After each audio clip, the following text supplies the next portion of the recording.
শোনো ভাই, গুরু মানে কেবল একজন মানুষ নয়। গুরু মানে সেই আলোক সত্তা যিনি আমাদের অন্ধকার জীবনে আলো জ্বালান।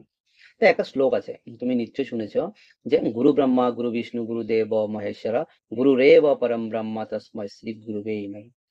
তা এর মানে হলো যে গুরুই ব্রহ্মা, যিনি জ্ঞানের সৃষ্টি করেন, গুরুই বিষ্ণু, যিনি সেই জ্ঞানকে রক্ষা করেন, আর গুরুই মহেশ্বর, যিনি অজ্ঞতার বিনাশ ঘটান। তো তাই বলা হয় গুরুই পরম ব্রহ্ম।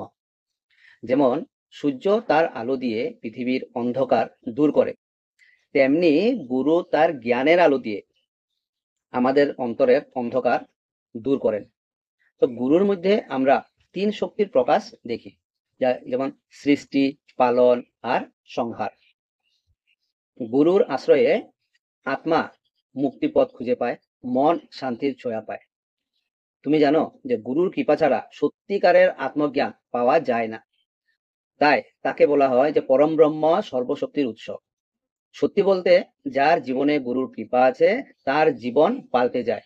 আর গুরু আমাদের শেখায় কেমন করে নিজেকে চিনতে হয়, কেমন করে ঈশ্বরকে হৃদয়ে অনুভব করতে হয়। তাই গুরুর আশ্রয়ে জীবন হয়ে ওঠে শান্ত, জ্ঞানে পরিপূর্ণ আর আলোকিত।